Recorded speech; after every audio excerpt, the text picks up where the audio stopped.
So it's my great pleasure to introduce Esteban Riel, who is a staff member of the Brain team in Google Research. He has been there since 2015. He completed his PhD in physics at Harvard University. And there he was working on computer models that learn from living neural networks. Ever since, he has been interested in biology-inspired computation. His current work focuses on the relationship between evolutionary algorithms and automated machine learning. So it's a new field. It's called AutoML, and it's a field in which computers must discover how to learn. So Esteban, the floor is yours, and you can tell us about evolving machine learning algorithms. Well, thank you for the introduction, and thanks for inviting me to talk here at this colloquium. Well, like Mazia said, my name is Esteban, and I work in Google Research, where I lead a small group that focuses on the interface between evolutionary algorithms and automatic machine learning, AutoML. So I'm going to be talking about that, about evolving machine learning algorithms. I hope that this presentation might lead to discussions afterwards. So I'm including my email here in the first slide. All right, so let's get into it. All right, so I'm going to start with some background, define AutoML, and then tell you about how AutoML can lead to state-of-the-art machine learning algorithms, and specifically how evolution can do that too. And finally, I will talk about something called AutoML 0, which aims at searching with as little bias as possible. And this will become more precise when we get there. But by the end of this presentation, you will have seen experiments like this one here that automatically search for programs that learn starting with empty code. So this graph you see here from left to right it shows the progress of an evolution experiment where the models get better and better as seen in the vertical axis. And it's evolving the code directly, only using basic mathematical operations as the building blocks, not even gradients. If gradients are necessary, they have to be discovered. And by the end of it, within this toy context, we're able to discover simple feed-forward neural networks, bilinear models, gradient descent, backpropagation, and so on. That's a teaser. So now let's start for real. So 5 years ago, you might have seen this network come out. It was very popular, called Inception. And one thing that's striking about it is how complex it is. Each of these boxes here, for example, these ones here, is one neural network layer, like, for example, a convolution. Here, we look at the detail. You can see that there are many choices that have to be made. For example, you could have a 5x5 convolution or 1x1, and you have to set a stride and the number of channels and many parameters for each of these boxes. So you might wonder whether this configuration that was published in the 2015 paper by Christian Szegedy and others was optimal. And indeed, it wasn't. Improvements that came out afterward.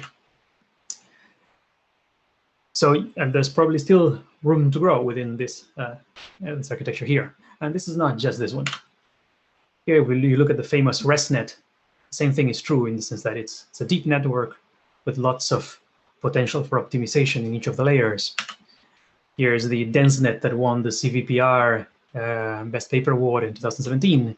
And there are others. And if you go back into the past, 10 or 20 years, that's still the case. If you go back more into the past, 500 million years, the neural networks inside our heads are also complex and presumably have already been well optimized. So we'll get back to this. But hopefully this is enough motivation for why we want to do automatic machine learning. Machine learning requires expertise, and there are more problems and demand for it than there are experts to go around. So automatically discovering these models, by the way, that is what AutoML is, would help here. Also, tuning them can be tedious, and we just don't want to do it by hand. And maybe if we're lucky and we do it right, we can find better models. So maybe we can take inspiration from the best neural network that we know about, which is our nervous system. This one here in particular is the retina in the eye, which has been very well optimized by a very simple algorithm. So the center of this talk will be evolution, and I didn't find a very good citation here, so take that as a placeholder, and if any of you has anything better I can put instead, as something inspirational. But I read through a bunch of Darwin's letters and I couldn't find anything yet. All right, so let's say a neural network looks more or less like this. This is a bit of a caricature, but there you are. One thing you can imagine that you might want to do is, well, search for those hyperparameters. And this is called hyperparameter optimization, and it's been a field for a long time. But even better, you could say, I want to search for how these layers are connected. So the evolutionary approach to this would be you have a population of neural networks, and you evolve that population in cycles. And at each cycle, you take one of the better neural networks within it, and you modify it randomly. And then you keep going, and over time, this population should get better, and indeed it does. This is a graph that we published in a paper about 3 years ago, where each point that you see is a neural network that we trained that was automatically trained as part of the experiment. So the horizontal axis shows you how this experiment took about 10 days, and it shows the progress, and vertically the accuracy on, I believe this was CIFAR 10. And we start out with small neural networks like the one here, and by the end, they grow and they get better. And what we had found at the time that was encouraging was that it was within the accuracy of hand-designed neural networks that had come out within a couple of years prior to that. And also there was another paper for completeness that came out about the same time, or at least the first draft came out about the same time, that had similar ideas by Risto, Miklan, and Steve. But we're not, of course, the first to do this sort of thing. There's a long history of it. So let me tell you about it. Back in the 80s, Neuro-Evolution, meaning evolving artificial neural networks, was a standard way to learn the weights of a neural network. Yeah. And in this perhaps seminal paper of 2002, they decided to evolve the weights and the architecture at the same time. And it was very different from what we do these days. They would evolve one neuron at a time. They would grow the network one neuron at a time. A lot of the work in this field went into studying indirect encoding, but we're not going to talk about that, because for the rest of this talk, we're going to use a direct encoding. That is, we're going to evolve the same thing that we're going to evaluate. If this were evolution of humans, it would be the analogous thing to take out an arm and try a different arm, as opposed to evolving the DNA and letting it develop to a human. And in about 2010, people started using an inner loop of learning. So backpropagation by then was very efficient and overwhelmingly took over the training of neural networks. So what they would do is they would have an outer loop of evolution, and every time the evolutionary algorithm proposes a new network, that network gets trained in the standard way. So the evolution only handles the architecture, and the weights are handled by gradient descent, which is very efficient. And sometimes it's good to cheat a little bit and to inherit some of those weights, as in this paper. And this also kind of happens in biology. If you think about nervous system, not all of the weights are learned. Some of them are hard-coded. For example, in the retina, the baby must have some visual processing to be efficient, and it doesn't change from 1 year to the other what is necessary. Of course, the higher level tasks do change, and those are learned. Also, evolutionary algorithms are not the only way to approach AutoML. Other than grid search and random search, reinforcement learning has been very popular, as these papers show. And in fact, the first result I know that reached or created a new state of the art was using reinforcement learning. So I'm going to talk briefly about that paper. First, the task. They were focusing, I'll tell you who it is soon, they were focusing on image classification. So that is a task by which you take an image and then you have to output to which class it belongs. So for example, if it is the classification of an object in it, it would be maybe a puppy, and an image of a puppy goes in, and the class puppy is the answer.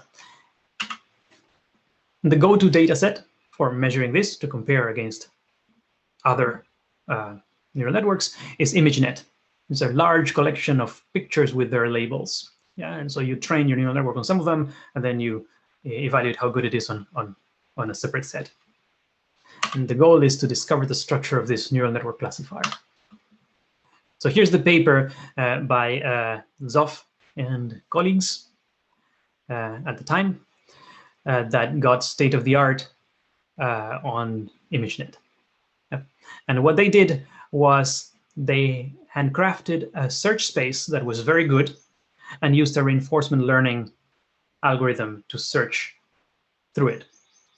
I'm not going to talk much about the algorithm they used, but I do want to talk about the search space.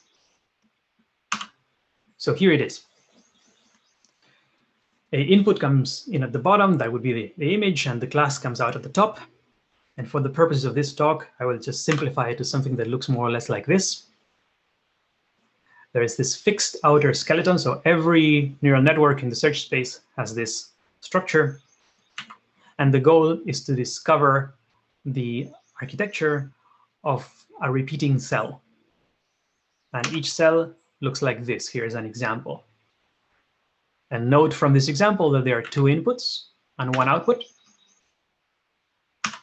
And what has to be discovered is the connectivity of neural network layers, like convolutions and so on, within these inputs and this output.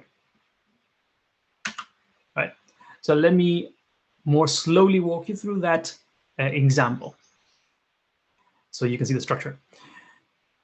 We start out with the 2 inputs, and then we take out 1 input, for example, number 2, apply an operation, then take another input and apply some other operation, and then add them.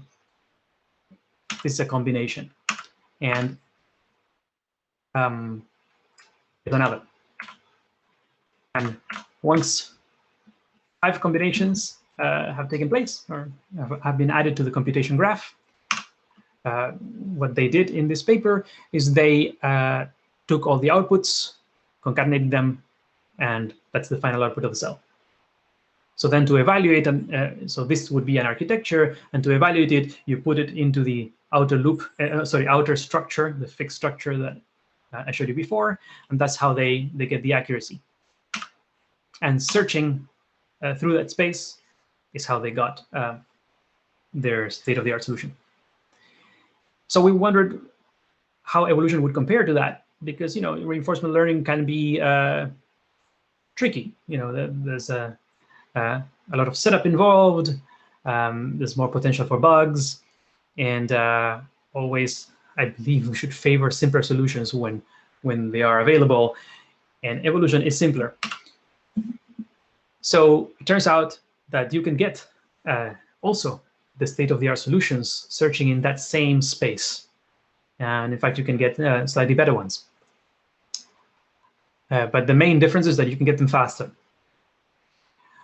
So this graph shows you the results from a paper we published 2 years ago, in which we compare each line is an experiment done with either random search in gray, the lines at the bottom here, or reinforcement learning, as in the paper by Zoff. In fact, we use the same code so that we could be sure that we represent the results properly, and evolution in the orange lines at the top.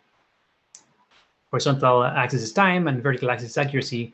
So, you know, the higher, the better. And not only that, but the models that came out of, you know, the best model from our best experiment, we called it AmoebaNet-A, and it did quite well. We found that these models, we could scale them very large, and that way, by scaling them as much as we could, we set a new state of the art on this same ImageNet classification task. And also, to be sure, we participate in a competition where we have to constrain the size and see how efficient the network is. And we also, it was called the Stanford Downbench competition, and we came out first in this category of efficiency. So let me tell you about the method then. And you'll see it's very simple. So we start out a population here, indicated by this circle, with random computation graphs for the cells. And so each of these represents the architecture of one of those cells, and it can be evaluated just like I mentioned before. And then from here, we proceed in cycles.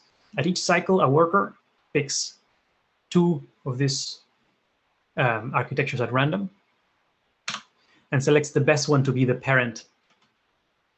And the parent then gets cloned, and the clone becomes its child and or its offspring, and that clone gets mutated, so modified randomly a little bit. So a local change within this search space. And this is a very standard thing to do. You can go back decades, and people were doing this sort of thing. As for example, in this paper is when I think this is the earliest mention I found of it. It's called a tournament selection, the approach. And at the same time, you have other workers doing the same thing. So it's very parallelizable. That's one of the advantages of it. Now, we made a tweak to this method. In order to keep the population size, sometimes people would either not keep the population size constant, or would remove the worst individual. So, you know, here how you pick the best of the parent, and then you can also remove the worst. But we found it was better to kill the oldest. And this turned out actually to be quite significant. So better to kill the oldest than to kill the worst, which might be counterintuitive. So I'll get back to this. But the one thing I haven't told you about this process is what the random changes. So the mutation can be one of two things chosen at random. In one case, we replace one of the operations in the computation graph with another one from a fixed list, also chosen at random. Or alternatively, with a probability of 1/2, which is between mutation 1 and mutation 2, which is we change one of the inputs in the graph. Yeah, under the only constraint that we are not allowed to form any cycles. All right, that's the method. It's rather simple. Wait, what happened? Okay. Saw this slide already. Now I mentioned before that this idea of removing the oldest one versus removing the worst one was beneficial. And here's one of the many graphs that we have in the paper showing that each point is a set of experimental conditions, the hyperparameters of the search method, like the population size or the tournament size. And in the horizontal axis, you see the accuracy of the best model of that experiment if you decide to kill the worst one, and in the vertical axis, if you decide to kill the oldest one. And you can see that most of these points are above the y = x. And we tried changing different difficulties in the problem, different problems altogether. Example like some subset of ImageNet, MNIST, in addition to C410. And no matter what we threw at it, we found this kind of pattern. So why is that? So here's a hypothesis. In these problems, the evaluation is noisy. And so every time you train a neural network, you get a slightly different answer. And so if you don't kill the oldest, so if you kill the worst or don't kill anything at all, there's a possibility that an individual might live forever. Yeah, if it has a high accuracy, then it doesn't get killed in the tournaments, and it could have gotten that high accuracy by chance. So it might get lucky once, and then by living forever, pull the population toward it. The statistical distribution of the population in the space that we're searching. On the other hand, if you kill the oldest, the only way that the population can improve is by passing the genes on. So you take an individual at the very end of the experiment, and it must have gotten its goodness from its parent and it from its grandparent. And in each of those steps, there was a new evaluation of the neural network. So that means that it is forcing you, introducing some additional information to for what we want out of this experiment, which is that the neural network should reevaluate well, should be consistent in their training. So if this hypothesis is true, then we expect that that should help when the evaluation is noisy more than when it isn't. So we created a very toy environment, the simplest we could think of, that only had noise as the difficulty to test this. And I don't want to go too much into the details, but it can roughly be described like we're looking for the peak of a high-dimensional paraboloid, and at every time we the search space, of course, is the Euclidean space in which this paraboloid lives, and every time you pick a point, the height of the paraboloid is the fitness, but it is evaluated with some noise overlapping that we chose to match what the ratio of noise that we saw in the neural network training experiments. And indeed, we find that this holds. Even in this very simple case, the regularized approach that we call the regularized evolution turns out to be better. So what you can see here is that the horizontal axis shows you a measure of difficulty of the experiment. It's the log of the dimensionality, and the accuracy on the vertical axis, some form of accuracy. And the bold line shows what happens when you kill the oldest, and the dotted line when you kill the worst. And as the experiment becomes more difficult, these lines diverge. So this is all empirical, and it would be very nice to have a mathematical model of this, like a phenomenological model, to see really how far we can generalize this. We haven't done this, but maybe this is the right crowd to start a conversation about that. The one lesson, at least for me, from all this was that this NASNet search space was very good, but also very hand designed. And in other words, the space is dense with good solutions. If you pick random solutions, random models from within the space, they do more or less okay. Yeah, and of course, the goal of AutoML is to find the creme de la creme there. And that's how Zoff et al. Found the state of the art, and how we found it afterward as well, another one as well after that, with the same space. But maybe AutoML can do more than this. If you imagine the dream, AutoML would be something that designs its own search space, yeah, that you don't have to put all this work. So in the rest of this talk, I'm going to discuss a paper that we published last year on this subject. We call it AutoML 0, sort of as in starting from scratch. So the machine learning that we have, the automatic machine learning that we have seen so far throughout this presentation,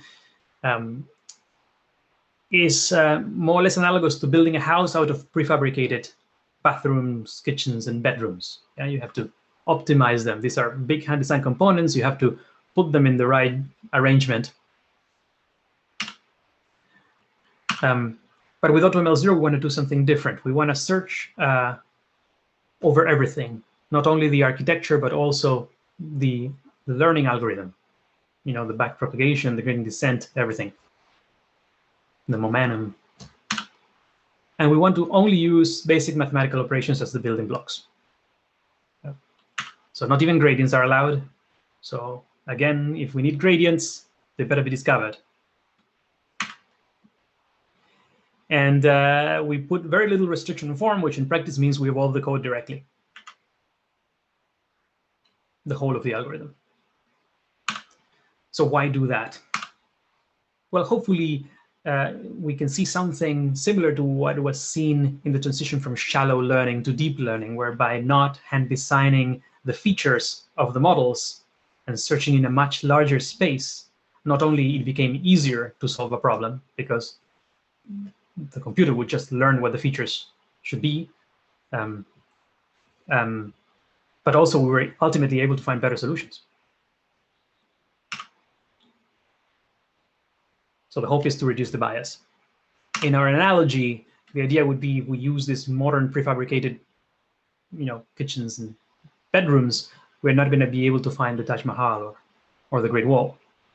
But if, on the other hand, we use brick and cement, we might, if we have enough time. So the question is, do we? Can we actually do this today? First, the usual disclaimer, there's a lot of prior work here that we're building on. On the program synthesis side, from early work on genetic programming by Koza and Schmid-Huber to modern program synthesis work, as listed here. The main difference is that we're going to focus on the task of machine learning. The programs that we're going to discover are programs that do machine learning. Machine learning is very popular in program synthesis, but as a tool for discovery rather than as the object to be discovered. And of course, there is a lot of literature on AutoML. We saw the example of architecture search in the NASNet search space before. And by now, if you type search for the blank in Google Scholar, you'll find that for whatever blank you put in there, as long as it's part of a neural network, there are papers on how to do AutoML for that. What we want to do is that we want to search for all of them at the same time and starting from scratch. So let me describe now the search space. You must have a search space. So when I say get rid of the search space, just means make it a lot more general. So we're going to consider functions that act on a memory. And the memory is going to look like this. Of course, it's going to be bigger, but this is the toy picture of it. So we have 3 address spaces for scalars, vectors, and matrices. And what we're going to evolve is functions. And here's an example of a very, very simple one that puts the number 2 into the 3rd scalar address, then puts this vector into a vector address, then reads them, calculates the product, and puts them into a new vector address. Right? This is what the functions will look like. And an algorithm will be a triplet of functions. We're going to call them setup, predict, and learn. Okay? So each triplet is an algorithm that will be one individual in our population, and we're going to search by evolving that population. Now, every time evolution proposes a new algorithm through a mutation, it has to be evaluated, and here's how. First, we execute the setup program. That is, we execute no matter what is in that setup program, even if it makes no sense. Then we enter a training loop inspired by the standard paradigm of supervised learning. And for each example in the training data set, we write the features to one of the vector addresses. So we're going to consider a classification, well, or a regression, or with small extension, a classification problem. And after writing the features to this preset memory address, we execute the predict program. Then we write the label, and we execute the learn program. And it's important to know that we don't code in any way ahead of time that predict should read from V0 for the features. This has to be emerging behavior. Evolution has to write the correct code inside of this program so they learn to use the information they get, which is that we put the features in V0. After that loop is done, we go through a validation loop, again, for unseen examples, where we, of course, do the same. We write the features to V0, and we run the predict program. And now we read the prediction for scalar address 1, and the same caveat applies. We don't tell predict that it has to write to a scalar address 1. That has to be evolved. Once that is done, we can compute the loss from all those predictions that we read and the labels. That way, we compute the loss for one data set, and then average over many data sets. So it doesn't hard code solutions, but it evolves a learning algorithm, hopefully. The data sets we used, by the way, were small binary tasks derived from CIFAR10. So here's an example of an algorithm. This is a linear regression, how a human would write it in this language. So what has to be evolved is, of course, all of these 6 lines of code. And in each line, the addresses have to be correct. Any constants there might be have to be correct. And of course, the operations. To get a sense of difficulty, that hand-designed linear regression algorithm has a certain accuracy. And if you were to sample random points in the search space and ask how many of them have equal or better accuracy to the hand design, it's 1 in 10 million. So unlike the NASNet search space that was dense in good solutions, this one is actually quite sparse. If we go to a slightly more complex problem, that of a affine regression, so all we add is a constant. Now, the density of good solutions is 1 in 10 to the 12. So of course, it grows very quickly with the size of the program. So random search will never do here. And the next simplest thing in our mind was to use the regularized evolution algorithm that we had before. And that can find, for example, neural networks like this one. Here is a 2-layer, very simple neural network trained by gradient descent. And see that if you look at this program, of course, the comments, we wrote the comments. It would be great if evolution would learn to write the comments, but unfortunately, we had to spend a lot of time interpreting these algorithms. But what you can see here, if you stare at it for long enough, is that it's actually computing backpropagation by gradient descent. Now, this happens when we allow evolution to have these very small building blocks, but we only allow the building blocks that we need to come up with a neural network. So it's rigged a little bit, yeah? In this rigged space, that still, even though it's rigged like this, it's still huge, as these numbers show. In this rigged space, it finds this neural network. What happens if we unrig it now? So let's reduce the bias even more by allowing longer programs, more memory addresses than are necessary, and many basic math operations. Here we picked like the operations that a kid normally learns by high school or so, before learning any machine learning and before learning enough calculus to know about gradients. So it's about 50-something operations. Okay, so with this, we do an evolutionary experiment, and the method is, as we discussed before, and the mutations used for the random changes in evolution are these 3.